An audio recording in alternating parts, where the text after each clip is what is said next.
Good morning friends, હું અજય ત્રિવેદી અને આજે આપણે ધોરણ 11 સાયન્સ બાયોલોજીમાં ચેપ્ટર 22 જોઈ રહ્યા છીએ. મિત્રો, આ પહેલા ભાગમાં આપણે પિટ્યુટરી ગ્રંથિ અને એના અંતઃસ્ત્રાવો વિશે ચર્ચા કરી. આજે આપણે બે અગત્યની ખૂબ જ અને 12મા ધોરણની અંદર પણ ઉપયોગી એવી બે ગ્રંથિઓ વિશે ચર્ચા કરીશું. તો ચાલો શરૂ કરીએ. આજે આપણે પહેલી શરૂઆતમાં ગ્રંથિ જોઈશું અને એ છે થાઇમસ ગ્રંથિ. હવે મિત્રો, થાઇમસ ગ્રંથિ ક્યાં આવેલી હોય? તો છાતીના ભાગમાં. હવે છાતીને શું કહેવાય? ઉરસ કહેવાય. બરોબર? તો ધ્યાન આપજો કે થાઇમસ ગ્રંથિ એ છાતીના ભાગમાં એટલે કે ઉરસમાં આવેલી છે અને છાતીના ભાગમાં હૃદય આવેલું છે. શું આવેલું છે? હૃદય. તો ધ્યાન આપજો એનું સ્થાન કે થાઇમસ ગ્રંથિ ક્યાં આવેલી હોય? તો હૃદય અને મહાધમની. યાદ રાખજો કઈ જગ્યાએ? હૃદય અને મહાધમનીની પૃષ્ઠ બાજુએ. હૃદય અને મહાધમનીની પાછળ. પૃષ્ઠ એટલે પાછળ. પાછળની બાજુએ આ ગ્રંથિ આવેલી છે. પરંતુ મેં તમને એવું કીધું કે હૃદય અને પૃષ્ઠ મહાધમની. ધ્યાન રાખજો. એટલે કે પૃષ્ઠ બાજુએ મહાધમનીની પાછળ અને એ જે જગ્યા છે એને શું કહેવાય? એટલે કે જુઓ, હૃદય અને મહાધમની ની પૃષ્ઠ એટલે કે પાછળની બાજુએ આવેલી જે જગ્યા એટલે સ્પેસ, અને એ જગ્યાને શું કહેવાય? તો મીડિયાસ્ટિનલ સ્પેસ કહેવાય. યાદ રાખજો, નીટ માટે ખૂબ અગત્યનું છે, જેને મીડિયાસ્ટિનલ સ્પેસ કહે છે. અને ત્યાં થાઇમસ ગ્રંથિ આવેલી છે. હવે મિત્રો, આ થાઇમસ ગ્રંથિની ઉત્પત્તિ ક્યાંથી થાય? તો આ થાઇમસ ગ્રંથિ છે એ અંતઃગર્ભસ્તરમાંથી ઉત્પન્ન થાય છે. એની ઉત્પત્તિ કઈ જગ્યાએથી થયેલી છે? અંતઃગર્ભસ્તરમાંથી. અને આ થાઇમસ ગ્રંથિમાંથી જે અંતઃસ્ત્રાવ ઉત્પન્ન થવાના છે એ અંતઃસ્ત્રાવ પ્રોટીન અથવા જેને આપણે પેપ્ટાઇડ કહીએ છીએ એના બનેલા છે. એટલે કે થાઇમસ ગ્રંથિના અંતઃસ્ત્રાવો એ શેના બનેલા છે? પ્રોટીન એટલે કે પેપ્ટાઇડ પ્રકારના છે. યાદ રાખજો. અને આ થાઇમસ ગ્રંથિમાંથી એકમાત્ર અંતઃસ્ત્રાવ આપણે ભણવાનો છે અને મુખ્ય અંતઃસ્ત્રાવ, અને એનું નામ છે થાઇમોસિન. યાદ રાખજો. આ કયો અંતઃસ્ત્રાવ આપણે અત્યારે ભણવાનો છે? થાઇમોસિન. તો મિત્રો, થાઇમસ ગ્રંથિ ઉરસ એટલે છાતીમાં આવેલી છે અને આ છાતીના પોલાણમાં હૃદય અને મહાધમની ની પૃષ્ઠ બાજુએ જે જગ્યા એટલે સ્પેસ છે, એટલે કે એ જગ્યાને શું કહેવાય? મીડિયાસ્ટિનલ સ્પેસ. અને એમાં આ થાઇમસ ગ્રંથિ ગોઠવાયેલી છે. બીજું, આ થાઇમસ ગ્રંથિની ઉત્પત્તિ ક્યાંથી થાય છે? તો એ પણ યાદ રાખજો, અંતઃગર્ભસ્તરમાંથી થાય છે. અને આ થાઇમસ ગ્રંથિના બધા જ અંતઃસ્ત્રાવો પ્રોટીન એટલે કે પેપ્ટાઇડ પ્રકારના છે. ક્લિયર? હવે આ થાઇમસ ગ્રંથિમાંથી મુખ્ય એક જ અંતઃસ્ત્રાવ આપણે જોવાનો છે અને એ છે મિત્રો થાઇમોસિન નામનો અંતઃસ્ત્રાવ. હવે આ થાઇમોસિન નામનો અંતઃસ્ત્રાવ એ આપણા શરીરની રોગ પ્રતિકારક શક્તિ સાથે સંકળાયેલો છે. એટલે કે રોગો સામે લડવાની, પ્રતિકાર કરવાની શક્તિ સાથે આ અંતઃસ્ત્રાવ અગત્યનો છે. તો મિત્રો, હવે બરોબર એનું કાર્ય ધ્યાન રાખજો કે આ થાઇમોસિન જે પ્રોટીન પ્રકારનો છે, અંતઃગર્ભસ્તરમાંથી આ ગ્રંથિ ઉત્પત્તિ થયેલી છે. આ અંતઃસ્ત્રાવ એ ધ્યાન રાખજો કે જે શ્વેત કણ છે આપણા શરીરમાં આવેલા, રુધિરમાં આવેલા રક્તકણ, શ્વેત કણ, ત્રાક કણ, બરોબર, એમ ત્રણ પ્રકારના કણો આવેલા છે અને રુધિર કણિકાઓ. તો એમ આ જે શ્વેત કણો છે એ શ્વેત કણનો એક પ્રકાર એટલે એને શું કહેવાય? લસિકા કણ કહેવાય. સમજો આ નીટ માટે 2017 માં આ પૂછાયેલું છે, ધ્યાન આપજો કે શ્વેત કણનો એક પ્રકાર એને લસિકા કણ કહેવાય અને આ લસિકા કણમાંથી કેટલાક લસિકા કણ, ધ્યાન રાખજો, કેટલાક લસિકા કણ એ થાઇમસ ગ્રંથિમાં જાય છે. બરોબર? જ્યારે કેટલાક લસિકા કણ એમના એમ પડ્યા રહે છે. સમજો જરા, કેટલાક લસિકા કણ ક્યાં ગયા? થાઇમસ ગ્રંથિમાં જાય અને ત્યાં એમનું થાઇમોસિન, ધ્યાન રાખજો, થાઇમોસિન નામના અંતઃસ્ત્રાવ દ્વારા આ લસિકા કણનું વિભેદન થાય. શું થાય મિત્રો? વિભેદન.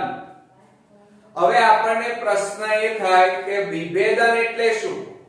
તો કાર્યને અનુલક્ષીને, ધ્યાન આપજો, મેં અહીંયા લખ્યું છે તમને સમજણ પડે એટલા માટે કે કાર્યને અનુલક્ષીને ફેરફાર થવું, ફેરફાર કરવો એને વિભેદન કહેવાય.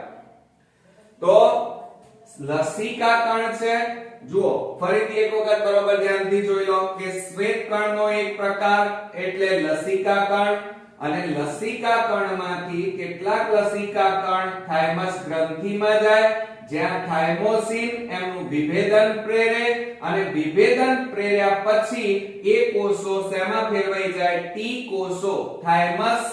થાઇમોસિન એટલે એના ઉપરથી એને ટી કોષો કહેવામાં આવે છે. યાદ રાખજો. હવે આ જે ટી કોષો બન્યા એ ટી કોષો આગળ જતા CMI, કઈ? CMI ક્રિયા માટે જવાબદાર છે. હવે CMI એટલે એને શું કહેવાય? યાદ રાખજો, સેલ મેડિએટેડ ઇમ્યુનિટી. યાદ રાખજો, CMI એટલે સેલ મેડિએટેડ ઇમ્યુનિટી. ઇમ્યુનિટી એટલે રોગો સામે લડવાની શક્તિ, જેને કોષીય પ્રતિકારકતા કહેવાય, એના માટે આ જવાબદાર છે. બરોબર? બીજું, હવે અહીંયા જુઓ, કેટલાક લસિકા કણ આગળ ગયા એટલે કે થાઇમસ ગ્રંથિમાં ગયા, પણ કેટલાક લસિકા કણ હજી આમાં છે તો એ લસિકા કણ વિભેદન પામતા નથી, થાઇમસ ગ્રંથિમાં જતા નથી, પણ એ પડ્યા રહ્યા છે એટલે કે જેમનું વિભેદન થયું નથી. ધ્યાન રાખજો, જે લસિકા કણનું વિભેદન થયું નથી એ કોષો શેમાં ફેરવાઈ જાય છે? બી કોષોમાં ફેરવાઈ જાય છે. એટલે આ રીતે લસિકા કણ બે પ્રકારના કોષોનું નિર્માણ કરે છે, એક બી કોષો અને બીજા ટી કોષો, જે પ્રતિકારકતા માટે જવાબદાર છે, એટલે કે રોગોની સામે લડવા માટે જવાબદાર છે. તો ફરી એક વખત નજર મારી લઈએ, કારણ કે આટલો ભાગ તમારો નીટ 2017 માં પૂછાયેલો છે અને ખૂબ જ અગત્યનો. ફરીથી સમજી લો કે રુધિરમાં આવેલા શ્વેત કણ જેનો એક પ્રકાર એટલે લસિકા કણ, લસિકા કણનો જે જથ્થો છે એમાંથી કેટલાક લસિકા કણ થાઇમસ ગ્રંથિમાં જાય જ્યાં એમનું થાઇમોસિન અંતઃસ્ત્રાવ વિભેદન પ્રેરે, જેના કારણે એ આગળ જતા ટી કોષોમાં ફેરવાય. થાઇમોસિન ઉપરથી થા એટલે ટી એટલે એના ઉપરથી ટી કોષો કહેવાય છે અને આ ટી કોષો આગળ જતા CMI માં ફેરવાય છે. CMI એટલે સેલ મેડિએટેડ ઇમ્યુનિટી એટલે એને કોષીય પ્રતિકારકતા માટે જવાબદાર ગણવામાં આવે છે. બીજું અહીંયા શબ્દ એક સમજી લેજો કે વિભેદન એટલે શું? તો કાર્યને અનુલક્ષીને ફેરફાર થાય તો એને વિભેદન કહેવાય. બીજું, અહીંયા વિભેદન એટલે સમજો, દાખલા તરીકે મારે અત્યારે હાલ સૈન્યમાં લડવા માટે યુદ્ધમાં જવું હોય તો ન જવાય, તો મારે શેમાં ભરતી થવું પડે? મિલિટરીમાં ભરતી થવું પડે. ત્યાં મને ટ્રેનિંગ મળે અને ટ્રેનિંગ મળ્યા પછી હું યુદ્ધમાં લડવા જઈ શકું. તો બસ અહીંયા પણ એવું થાય છે કે લસિકા કણ ડાયરેક્ટ રોગો સામે પ્રતિકાર નથી કરતા, પણ લસિકા કણ ક્યાં જાય છે? થાઇમસ ગ્રંથિમાં. ત્યાં થાઇમોસિન એમને ટ્રેનિંગ આપે છે. ટ્રેનિંગ આપ્યા પછી એ શેમાં ફેરવાઈ જાય છે? ટી કોષોમાં. અને ટી કોષો આગળ જતા શું પ્રેરે છે? CMI બનાવે છે, એટલે કે સેલ મેડિએટેડ ઇમ્યુનિટી, કોષીય પ્રતિકારકતા માટે જવાબદાર ગણાય. બરોબર? બીજું, હવે કેટલાક લસિકા કણ ટ્રેનિંગ વગરના છે, જે થાઇમસ ગ્રંથિમાં ગયા જ નથી. તો એવા કોષો જે ટ્રેનિંગ વગરના છે, એવા લસિકા કણ જેમનું વિભેદન થયું નથી, એવા કોષો શેમાં ફેરવાય છે? ડી કોષોમાં ફેરવાય છે. તો યાદ રાખજો. બીજું, આ લસિકા કણ, હવે મોસ્ટ આઈએમપી નીટ માટે બીજું કે લસિકા કણ છે એ એની ઉત્પત્તિ શેમાંથી થાય છે? તો બોન મેરો માંથી થાય છે. લસિકા કણની ઉત્પત્તિ બોન મેરો, અસ્થિ મજ્જા જેને કહેવાય, તો એની ઉત્પત્તિ યાદ રાખજો કે આ લસિકા કણની ઉત્પત્તિ બોન મેરો, જેને અસ્થિ મજ્જા કહીએ છીએ, એમાંથી થાય છે. આ મોસ્ટ આઈએમપી. ક્લિયર? અચ્છા. બીજું, આ ઉપરાંત થાઇમસ ગ્રંથિમાં બીજી અગત્યની કણિકા આવેલી છે. યાદ રાખજો મિત્રો, નોટ ડાઉન પણ કરતા રહેજો. અને એ છે હેઝલની કણિકા. હેઝલ નામના વૈજ્ઞાનિકે શોધી હતી, એટલે એને હેઝલની કણિકા કહેવાય. તો થાઇમસ ગ્રંથિમાં આ ઉપરાંત હેઝલની કણિકા આવેલી છે, જેને ભક્ષક કોષો કહેવાય છે. ગુજરાતીમાં એને બીજા કયા નામે ઓળખાય છે? ભક્ષક કોષો. બરોબર? આ ભક્ષક કોષો હેઝલ નામના વૈજ્ઞાનિકે શોધ્યા, એટલા માટે એના નામ ઉપરથી આ કોષોને હેઝલની કણિકા પણ કહેવામાં આવે છે, જે થાઇમસ ગ્રંથિમાં આવેલા છે.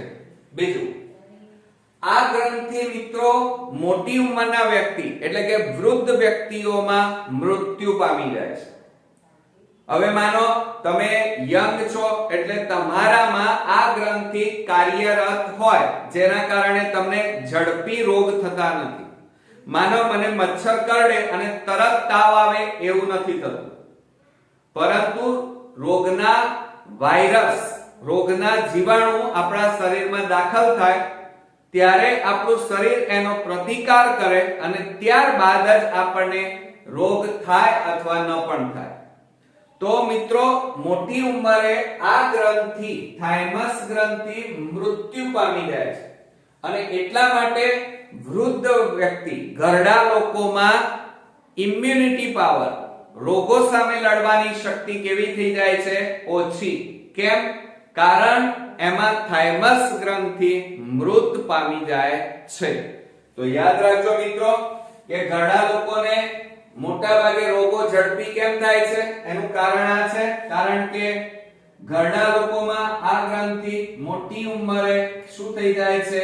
નાશ પામે છે, જેના કારણે ઘરડા લોકોમાં, વૃદ્ધોમાં ઇમ્યુનિટી, ધ્યાન રાખજો, રોગો સામે લડવાની જે શક્તિ છે એ ઓછી હોય છે. Okay, clear? તો મિત્રો આ હતી આપણી થાઇમસ ગ્રંથિ. મોસ્ટ ઇમ્પોર્ટન્ટ છે અને ધોરણ 12 માં પણ આ ગ્રંથિ આગળ કામમાં આવશે. હવે આપણે નેક્સ્ટ ગ્રંથિ તરફ આગળ વધીએ અને એ છે સ્વાદુપિંડ ગ્રંથિ. બરોબર? હવે તમે જાણો છો પાચન તંત્ર તમે ભણ્યા.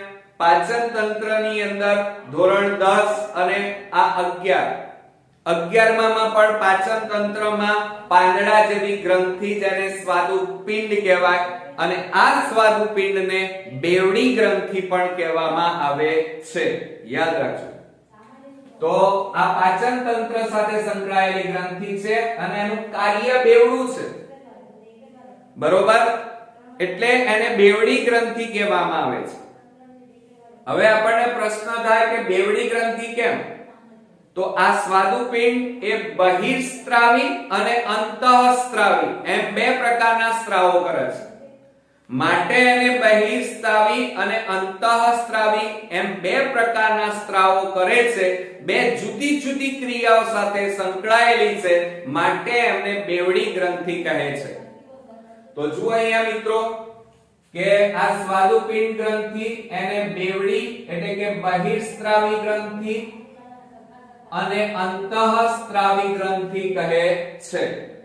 હવે એનો તફાવત જોઈએ, કેમ બહિર્સ્ત્રાવી અને કેમ અંતઃસ્ત્રાવી. તો મિત્રો પાચન ક્રિયા સાથે આ બહિર્સ્ત્રાવી ગ્રંથિ પાચન તંત્ર સાથે સંકળાયેલી છે અને આ બહિર્સ્ત્રાવી ગ્રંથિ ધ્યાન આપજો બરોબર, એ શું કરે છે એટલે કે બહિર્સ્ત્રાવી ગ્રંથિ આ સ્વાદુપિંડ એ શું ઉત્પન્ન કરે છે, બહિર્સ્ત્રાવી ગ્રંથિ એટલે કે પાચન તંત્ર માટે સ્વાદુ રસ ઉત્પન્ન કરે છે અને આ સ્વાદુ રસ બહારની બાજુએ ઉત્પન્ન થાય, બહાર ગ્રંથિની બહાર અંતઃસ્ત્રાવ ઉત્પન્ન થાય છે. કયો? સ્વાદુ રસ. અને આ સ્વાદુ રસ એ નલિકા મારફતે પાચન ક્રિયામાં ભાગ લે છે.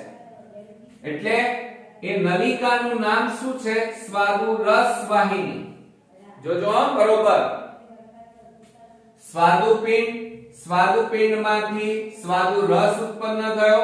આ સ્વાદુ રસ બહાર નીકળી નલિકા મારફતે વહન પામે છે. આ નલિકાને સ્વાદુ રસ વાહિની કહેવાય અને નલિકા મારફતે એ ક્યાં જાય છે? તો પાચન માર્ગમાં પાચન ક્રિયામાં ભાગ લેવા માટે જાય છે. બરોબર. આમ તમે અહીંયા જુઓ, અત્યાર સુધીની જેટલી ગ્રંથિઓ ભણી એમાં નલિકા ક્યાંય નહોતી. આ એક જ ગ્રંથિમાં જુઓ અહીંયા સ્વાદુ રસ વાહિની છે, નલિકા દ્વારા વહન થાય છે, માટે આ ગ્રંથિને બહિર્સ્ત્રાવી ગ્રંથિને નલિકામય ગ્રંથિ પણ કહેવાય. જો આ જે સ્વાદુપિંડ છે એમાં આ જે સ્વાદુ રસ છે આ અંતઃસ્ત્રાવ છે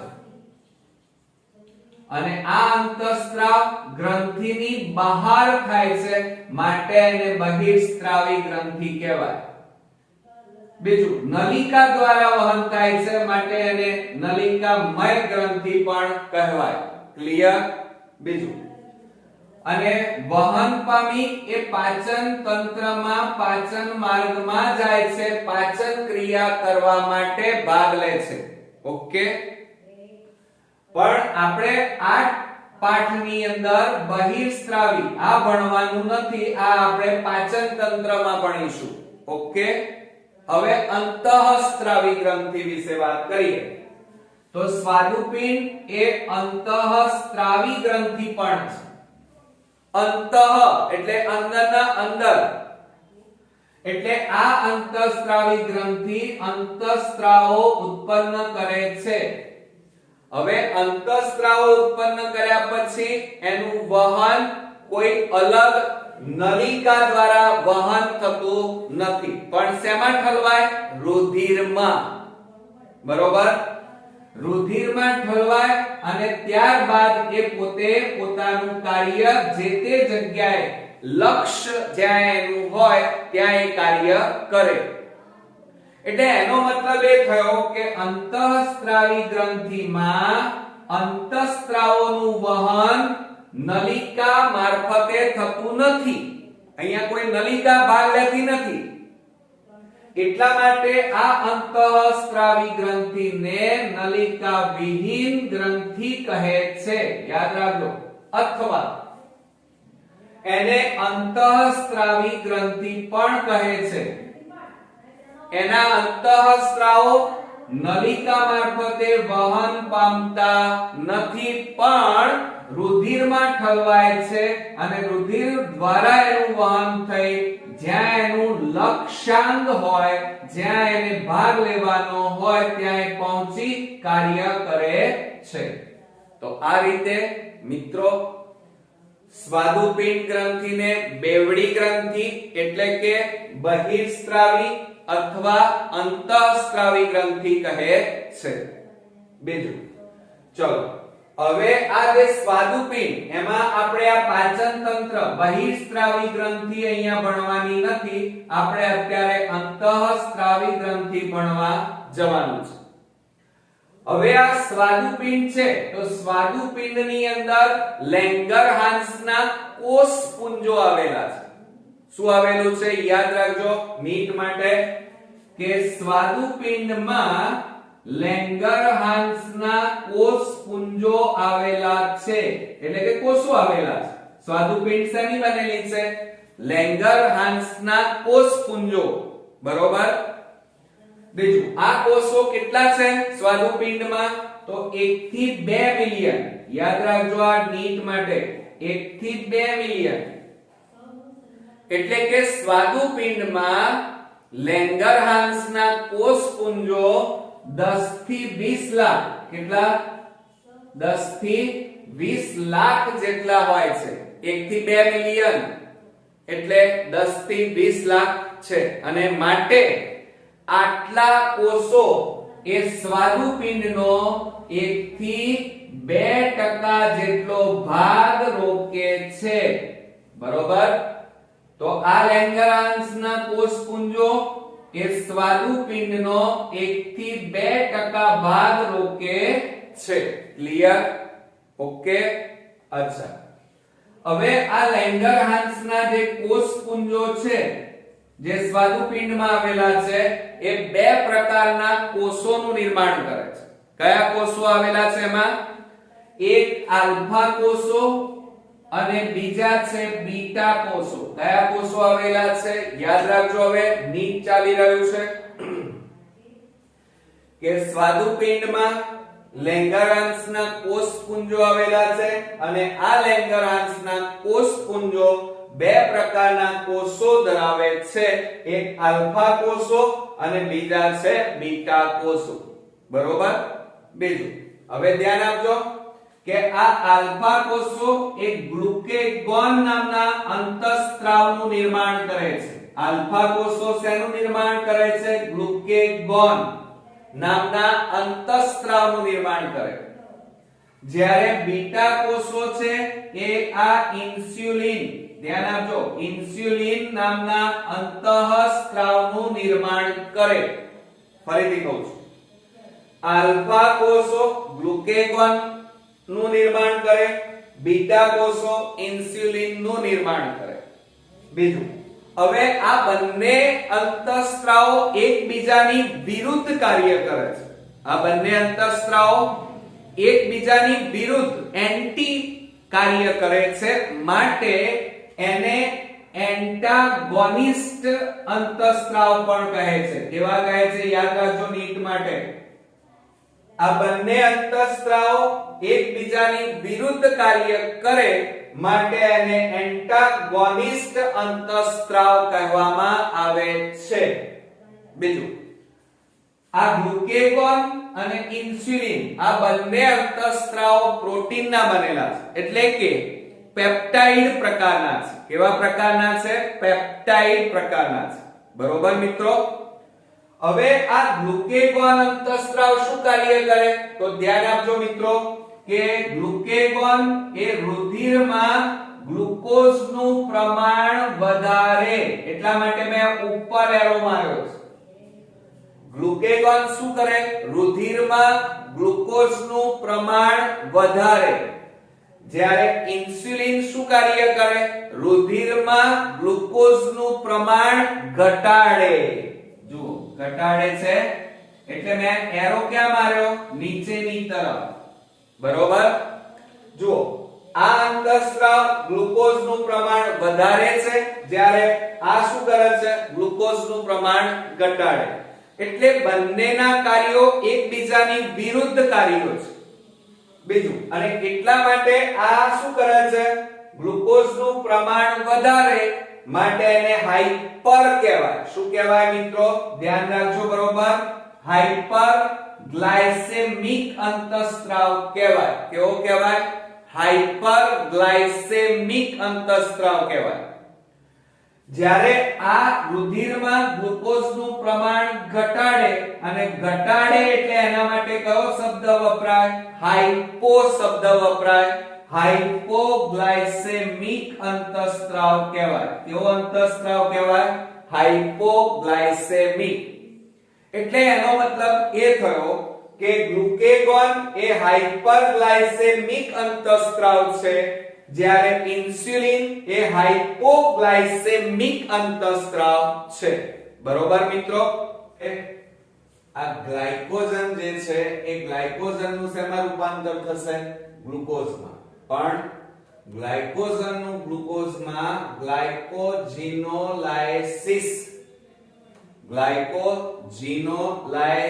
નામની ક્રિયા દ્વારા ગ્લાયકોજન નું ગ્લુકોઝમાં રૂપાંતર થાય અને એ વખતે ગ્લાયકોસિડિક બંધ તૂટે અને ગ્લાયકોસિડિક બંધ તૂટે એટલે ગ્લાયકોજનમાંથી ગ્લુકોઝમાં રૂપાંતર થાય. બરોબર? એ જ રીતે આપણે આ બાજુ જોઈએ તો ગ્લુકોઝનું ગ્લાયકોજનમાં રૂપાંતર થાય.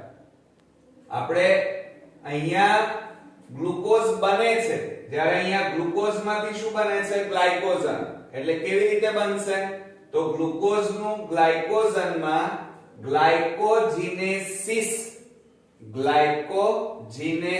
નામની ક્રિયા દ્વારા ગ્લાયકોજન બને છે અને એ વખતે ગ્લાયકોસિડિક બંધ બને છે.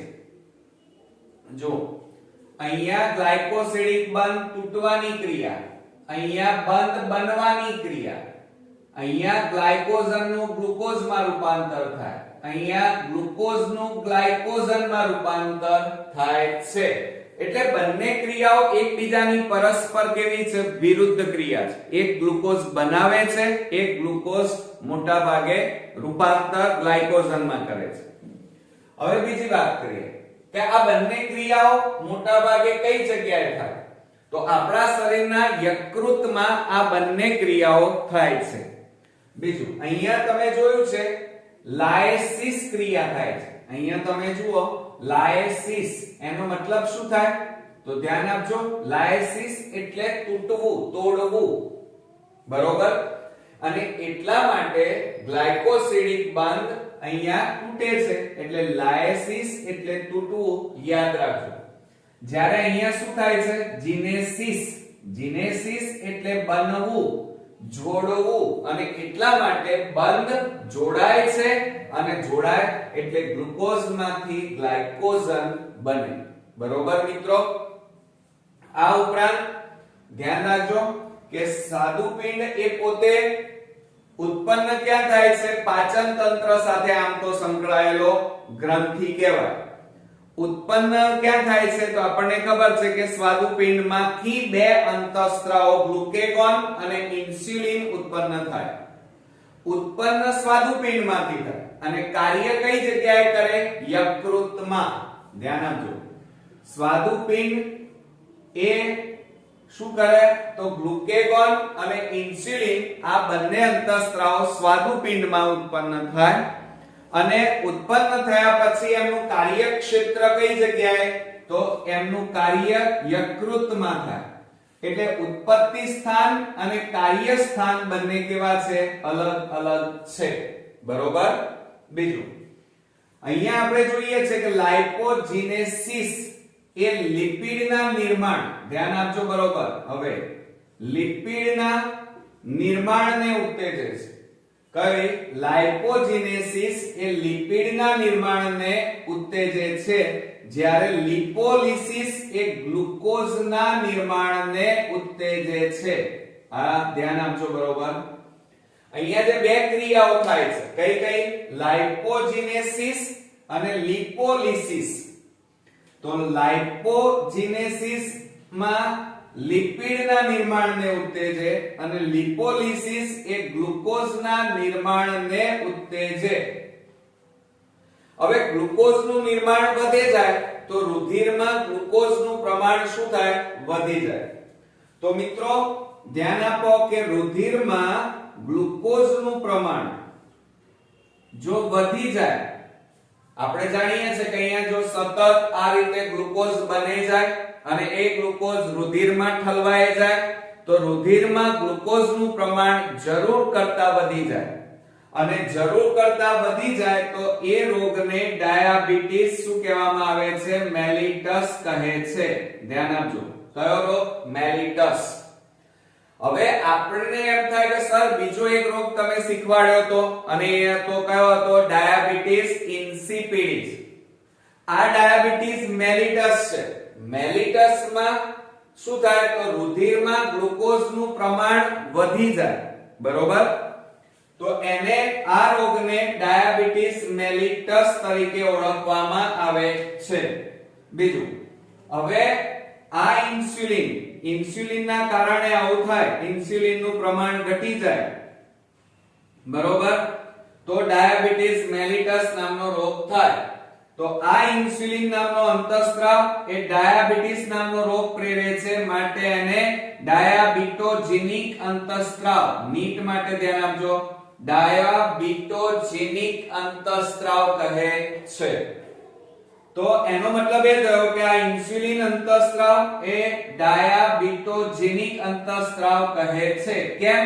કારણ કે એ ડાયાબિટીસ મેલિટસ નામના રોગ માટે જવાબદાર અંતઃસ્ત્રાવ છે માટે. બીજું, હવે ડાયાબિટીસ ક્યારે થાય મિત્રો? તો સામાન્ય સંજોગોમાં આપણે જાણીએ છીએ કે રુધિરમાં ગ્લુકોઝનું પ્રમાણ વધે, અતિશય વધી જાય તો ડાયાબિટીસ મેલિટસ રોગ થાય.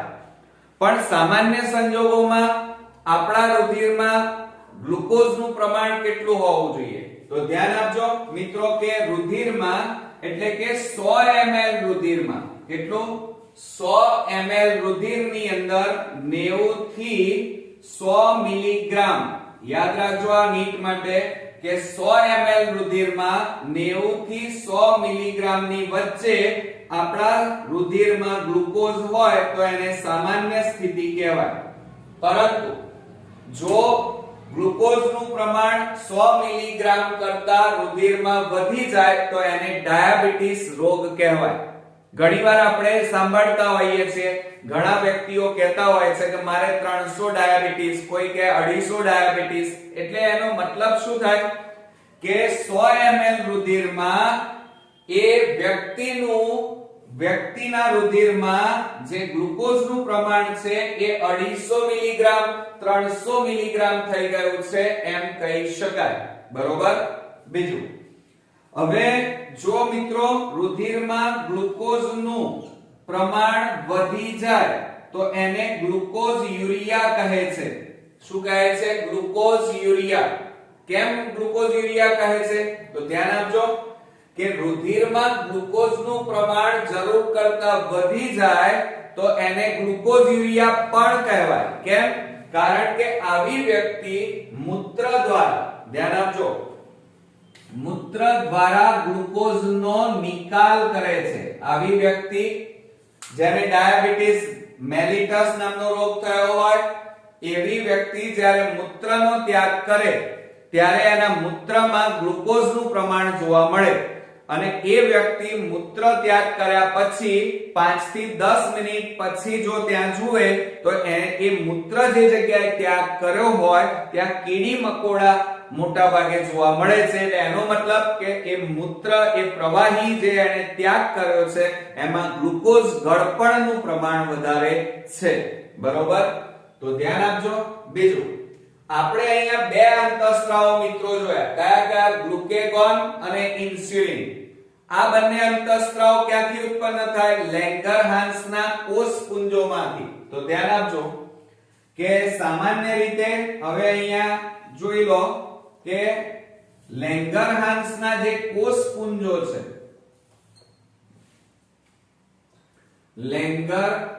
લેંગરહાન્સના કોષપુંજો, બરોબર? હવે આ કોષપુંજ દ્વારા માં બે પ્રકારના કોષો આવેલા હોય અને એ છે એક આલ્ફા કોષો અને બીજા છે બીટા કોષો. આલ્ફા કોષો ગ્લુકેગોન નામનો અંતઃસ્ત્રાવ ઉત્પન્ન કરે અને સ્ત્રાવ કરે, જ્યારે બીટા કોષો એ ઇન્સ્યુલિન નામના અંતઃસ્ત્રાવનો સ્ત્રાવ કરે. અને આ બંનેના કાર્યો પરસ્પર કેવા છે? વિરુદ્ધ કાર્યો છે. બીજું, આ ઉપરાંત લેંગરહાન્સના કોષપુંજોમાં ત્રીજા એક પ્રકારના કોષો જોવા મળે છે જેને મિત્રો ડેલ્ટા કોષો કહે છે. કયા કોષો કહે છે? ડેલ્ટા કોષો કહે છે. યાદ રાખજો આ તો ધ્યાન આપો, લેંગરહાન્સના કોષપુંજોમાં ડેલ્ટા કોષો આવેલા છે અને આ ડેલ્ટા કોષો છે એ મિત્રો સોમેટોસ્ટેટિન નામનો અંતઃસ્ત્રાવ ઉત્પન્ન કરે છે. કયો અંતઃસ્ત્રાવ? આ ડેલ્ટા કોષો એ સ્ટેટિન નામનો અંતઃસ્ત્રાવ ઉત્પન્ન કરે છે અને આ સોમેટોસ્ટેટિન નામનો અંતઃસ્ત્રાવ એ GH ગ્રોથ હોર્મોન્સ, તે ઉપરાંત ઇન્સ્યુલિન અને તે ઉપરાંત ગ્લુકેગોન, આ ત્રણેય અંતઃસ્ત્રાવોનું નિયંત્રણ કરે છે, એમના કાર્યોનું નિયંત્રણ અને નિયમન કરે છે. તો મિત્રો લેંગરહાન્સના કોષપુંજોમાં કુલ 3 પ્રકારના કોષો જોઈ શકાય. કયા કયા? આલ્ફા, બીટા અને ડેલ્ટા. આલ્ફા માંથી ગ્લુકેગોન અંતઃસ્ત્રાવ, બીટા માંથી ઇન્સ્યુલિન અને ડેલ્ટા માંથી સોમેટોસ્ટેટિન અંતઃસ્ત્રાવ. બીજું, આ ડેલ્ટા કોષોમાં જે સોમેટોસ્ટેટિન અંતઃસ્ત્રાવ ઉત્પન્ન થાય એ અંતઃસ્ત્રાવ યાદ રાખજો નીટ માટે કે એ GH એટલે ગ્રોથ હોર્મોન્સ, ઇન્સ્યુલિન અને ગ્લુકેગોન, આ ત્રણેય અંતઃસ્ત્રાવોનું નિયંત્રણ કોણ કરે છે? સોમેટોસ્ટેટિન નામનો અંતઃસ્ત્રાવ કરે છે. હવે મિત્રો આ સ્વાદુપિંડના અંતઃસ્ત્રાવોની વાત કરી.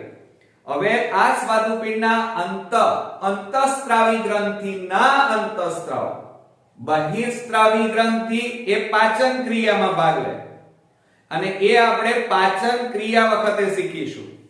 હવે અંતઃસ્ત્રાવી ગ્રંથિના અંતઃસ્ત્રાવોમાં ગ્લુકોઝનું પ્રમાણ વધી જાય કાં તો ઘટી જાય, બરોબર, રુધિરમાં, તો એના લીધે કેટલીક ખામીઓ સર્જાય છે અને એ ત્રુટીઓને આપણે અહીંયા જોઈએ તો પહેલી ખામી છે પોલીયુરિયા. યાદ રાખજો, પોલીયુરિયા.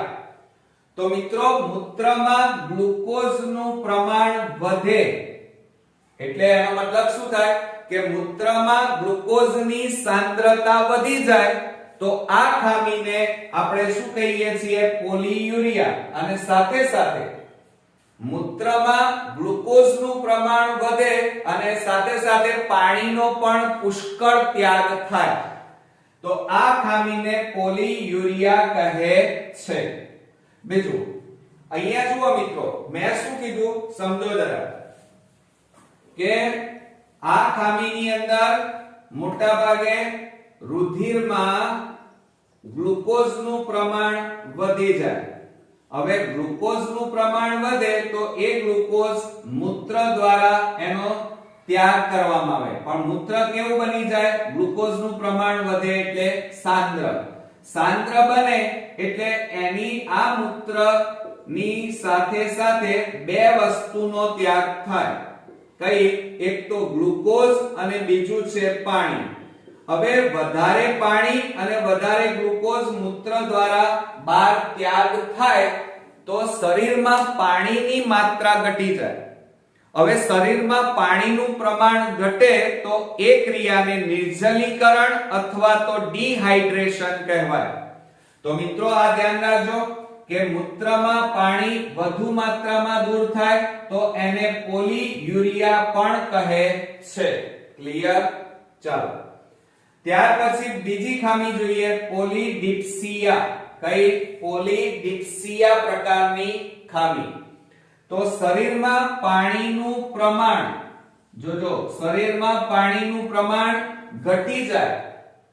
હવે ક્યારે ઘટે? તો જો પાણી મૂત્ર દ્વારા અતિશય એનો ત્યાગ કરવામાં આવે તો એવા સંજોગોમાં શરીરમાં પાણીનું પ્રમાણ ઘટી જાય તો એ ખામીને પોલીડિપ્સિયા પ્રકારની ખામી કહેવાય, જેને આપણે નિર્જલીકરણ અથવા તો ડિહાઇડ્રેશન કહીએ છીએ. યાદ રાખજો. કારણ મિત્રો જુઓ, પોલીડિપ્સિયા એટલે એનું બીજું નામ છે નિર્જલીકરણ અથવા તો ડિહાઇડ્રેશન. જ્યારે શરીરનું મોટા ભાગનું પાણી મૂત્ર અથવા મળ દ્વારા એનો ત્યાગ થઈ જાય, અહીંયા આપણે મૂત્ર દ્વારા પાણી વધારે પ્રમાણમાં ત્યાગ કરવામાં આવે છે, જેના કારણે શરીરમાં પાણીનું પ્રમાણ ઘટી જાય, આ પરિસ્થિતિને પોલિડિપ્સિયા અથવા નિર્જલીકરણ અથવા તો ડિહાઇડ્રેશન કહેવાય. ત્યાર પછી કીટોએસિટોસિસ, ધ્યાન રાખજો, કીટોએસિટોસિસ ની વાત કરવાની છે. હવે હવે તમે 10મા ધોરણમાં અને 11મામાં કેમેસ્ટ્રીમાં ભણ્યા હશો. કીટો એટલે કીટોન ગ્રુપ અને એનો ક્રિયાશીલ સમૂહ શું થાય તો એને આ રીતે લખાય, આ કીટોન, અથવા એને બીજી રીતે લખવું હોય તો આ રીતે પણ લખી શકાય. તો મિત્રો અહીંયા ચરબીનું કીટોએસિટોસિસમાં ચરબીનું ચયાપચય કઈ ક્રિયા લિપોલિસિસ દ્વારા થાય, જેના કારણે ચયાપચયમાં કીટોન બોડીઝ ઉત્પન્ન થાય. સમજો જરા, અહીંયા ચરબીનું પાચન થઈ જાય, ચરબીનું શું થાય ચયાપચયની ક્રિયા, પણ કઈ ક્રિયા તો લિપોલિસિસ ક્રિયા થાય. અને લિપોલિસિસ ક્રિયા થાય તો ચયાપચયમાં મોટા ભાગે કીટોન બોડીઝ નું પ્રમાણ વધી જાય, અને કીટોન બોડીઝ નું પ્રમાણ વધી જાય તો આ ખામીને કીટોએસિટોસિસ કહેવાય. એમાં ઉદાહરણ તરીકે કીટો બોડીઝ, ધ્યાન રાખજો, હાઇડ્રોક્સી બ્યુટેરેટ, ધ્યાન રાખજો, હાઇડ્રોક્સી બ્યુટેરેટ અને એસિટિક એસિડ, યાદ રાખો, હાઇડ્રોક્સી બ્યુટેરેટ અને એસિટિક એસિડ આ બંને કીટોન બોડીઝ છે. નીટ માટે ખાસ અગત્યના, યાદ રાખજો. ઓકે મિત્રો, તો આ વાત કરી આપણે કીટોએસિટોસિસ. હવે બીજું વાત કરીએ કે જો કીટોન બોડીઝ નું પ્રમાણ વધી જાય, એટલે કે આ કીટોન બોડીઝ નું પ્રમાણ જો વધી જાય તો એના કારણે કીટોઓક્સિટોસિસ પણ થાય છે. અને શું કહેવાય છે? કીટોઓક્સિટોસિસ પણ કહે છે. બરોબર મિત્રો? હવે ત્યાર પછી આપણે નેક્સ્ટ ખામી જોઈએ, ડાયાલિટિક કોમા.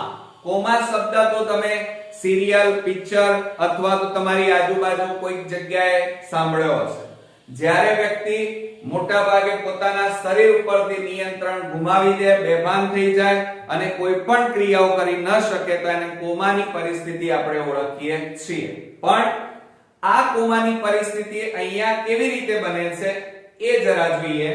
તો આ ખામીમાં મોટા ભાગે હમણાં તમે જોયું, એક તો મૂત્રનો વધારે ત્યાગ થાય, ધ્યાન આપો.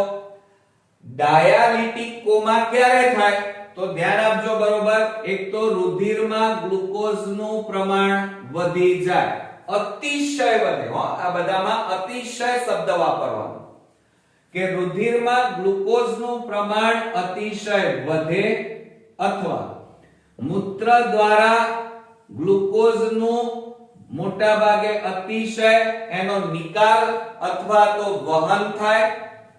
બીજું, મૂત્રમાં પાણીનો અતિશય પ્રમાણ વધે, એટલે કે એનો નિકાલ થાય, અતિશય પાણી મૂત્ર દ્વારા નિકાલ પામે. બીજું, શરીરમાં પાણીનું પ્રમાણ અતિશય ઘટી જાય. તો આ બધી પરિસ્થિતિઓ જો શરીરમાં નિર્માણ પામે તો વ્યક્તિ કોમામાં આવી જાય છે. ધ્યાન આપો, એક તો શરીરમાં પાણીનું પ્રમાણ અતિશય ઘટી જાય, મૂત્ર દ્વારા અતિશય પાણીનો ત્યાગ થાય, મૂત્ર દ્વારા અતિશય ગ્લુકોઝનો ત્યાગ થાય. તો આવા સંજોગોમાં વ્યક્તિ કોમામાં જતી રહે છે. અને આવી પરિસ્થિતિને ડાયાબિટીક કોમા પણ કહે છે. યાદ રાખજો નીટ માટે. આવી પરિસ્થિતિને ડાયાબિટીક કોમા તરીકે પણ ઓળખવામાં આવે છે. અને આ ખામીનું નિવારણ જો સત્વરે સમયસર ન થાય તો વ્યક્તિ મૃત્યુ પણ પામી જાય છે મિત્રો. Okay, clear? અચ્છા, હવે ત્યાર પછી નેક્સ્ટ આપણે ખામી જોઈએ, અને એ છે મિત્રો ઇન્સ્યુલિન શોક. નામ તો સાંભળ્યું છે, ઇન્સ્યુલિન અંતઃસ્ત્રાવ. તો આ ખામીનું નામ છે ઇન્સ્યુલિન શોક. હવે મિત્રો ડાયાબિટીસ નો દર્દી હોય બરોબર, તો ડાયાબિટીસ ના દર્દી શું કરે છે? તો ધ્યાન આપજો કે રુધિરમાં તમે જાણો જ છો, હમણાં જ ભણ્યા કે રુધિરમાં ગ્લુકોઝનું પ્રમાણ ઘટાડવા માટે, ગ્લુકોઝનું પ્રમાણ ઘટાડવા માટે આપણે વ્યક્તિ કયા ઇન્જેક્શન લે છે? ઇન્સ્યુલિન નામના અંતઃસ્ત્રાવના ઇન્જેક્શન લે. બીજું, આવી વ્યક્તિ ઇન્જેક્શન તો વધારે પ્રમાણમાં લઈ લે અને સાથે સાથે એ મીઠી વસ્તુ, ગળી વસ્તુ બધી બંધ કરી નાખે. તમે જાણો છો કે ડાયાબિટીસના દર્દીઓ મોટા ભાગે ગળપણ, ગોળ, મીઠાઈ, ભાત, દાળ આવી કોઈ પણ વસ્તુ એ ખાતા નથી બરોબર. તો એના કારણે એમના શરીરમાં બે વસ્તુ થઈ જાય. એક તો એ લોકો શું કરે છે? ઇન્સ્યુલિનના ઇન્જેક્શન વધારે લઈ લે. બીજું, મીઠી વસ્તુ, ગળી વસ્તુ એ ન ખાય. તો એવા સંજોગોમાં રુધિરમાં ગ્લુકોઝનું પ્રમાણ અતિશય ઘટી જાય. સમજો જરા, અતિશય ઘટી જાય. હવે ઘટે કેટલું? તો 40 કરતા પણ, ધ્યાન આપજો. અને અતિશય ઘટી જાય તો આ ખામીને આપણે ઇન્સ્યુલિન શોક તરીકે ઓળખીએ છીએ. કયા તરીકે? ઇન્સ્યુલિન શોક. હવે હમણાં જ આપણે જોયું કે રુધિરમાં ગ્લુકોઝનું પ્રમાણ 90 થી 100 ની વચ્ચે હોવું જોઈએ, પણ 90 કરતા નીચે અને એમાં પણ 40 મિલીગ્રામ. જુઓ અહીંયા કે રુધિરમાં ગ્લુકોઝનું પ્રમાણ 40 મિલીગ્રામ કરતા ઘટે ત્યારે દર્દી બેભાન થઈ જાય છે અને સમયસર જો એને તાત્કાલિક ઈલાજ ન મળે તો આવી વ્યક્તિ મૃત્યુ પામે છે. તો આ ખામીને ઇન્સ્યુલિન શોક કહેવાય. અને આ ખામી બે કારણસર થાય છે. એક તો ડાયાબિટીસનો દર્દી રુધિરમાં ગ્લુકોઝનું પ્રમાણ ઘટાડવા શું કરે છે? ઇન્સ્યુલિનના ઇન્જેક્શનો વધારે પ્રમાણમાં લઈ લે અને સાથે સાથે ઘણી વસ્તુ પણ ખાવાની બંધ કરી નાખે છે. એવા સંજોગોમાં રુધિરમાં ગ્લુકોઝનું પ્રમાણ અતિશય ઓછું થઈ જાય ત્યારે વ્યક્તિ ઇન્સ્યુલિન શોકમાં જતી રહે છે, એટલે કે બેભાન થઈ જાય છે અને એ મૃત્યુ પણ પામે છે. તો મિત્રો, આ થઈ આપણી સ્વાદુપિંડ ગ્રંથિ. અને હવે નેક્સ્ટ વિડિયોની અંદર આપણે થાઇરોઇડ ગ્રંથિ વિશે જોવાના છીએ. અને સાથે સાથે મિત્રો, જો તમને મારા વિડિયો પસંદ આવતા હોય, તમારા ભણવામાં હેલ્પફુલ બનતા હોય તો તમે આ ચેનલને સબસ્ક્રાઇબ કરો અને આ વિડિયોને બને એટલા તમારા ફ્રેન્ડ સર્કલમાં શેર કરો. ફરી મળીએ, ત્યાં સુધી ગુડ નાઇટ ફ્રેન્ડ્સ.